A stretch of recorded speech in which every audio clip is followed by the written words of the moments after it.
নগদের মাধ্যমে 2024-25 অর্থবছরে দেশজুড়ে 2 কোটিরও বেশি গ্রাহক পেয়েছেন 9,000 কোটি টাকার সহায়তা।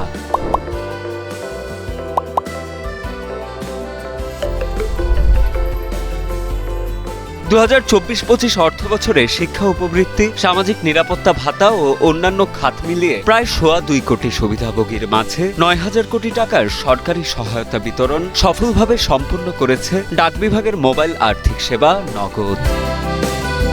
গেল অর্থবছরে শিক্ষার বিভিন্ন খাতে প্রায় 1.5 কোটি সুবিধাভোগীকে সরকারের 3,000 কোটি টাকার উপবৃত্তি বিতরণ করা হয়। শ্রেণীভেদে প্রাথমিক থেকে স্নাতক পর্যন্ত একজন শিক্ষার্থী মাসে 75 থেকে 200 টাকা সরকারি সহায়তা পেয়েছেন। এছাড়া সরকারের সমাজসেবা অধিদপ্তরের সামাজিক নিরাপত্তা খাতে নগদ বিতরণ করেছে 6,000 কোটি টাকার ভাতা।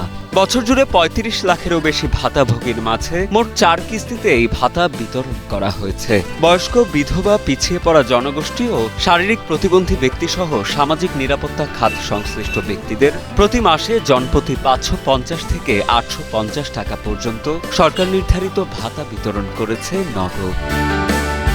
সরকারের বিভিন্ন সংস্থা ও মন্ত্রণালয়গুলোর সঙ্গে যথাযথভাবে সমন্বয়ের মাধ্যমে এই সাফল্য পেয়েছে নগদ। এবছর যেহেতু স্বচ্ছতার সাথে নগদ পুরো ভাতা ও উপবৃত্তি বিতরণ করতে সক্ষম হয়েছে, তাই আগামীতেও নগদের মাধ্যমেই সরকারের আর্থিক সহায়তা বিতরণ করা হবে বলে আশাবাদ ব্যক্ত করেন বাংলাদেশ ব্যাংক নিযুক্ত নগদের প্রশাসক মোহাম্মদ মোতাসিম বিল্লাহ।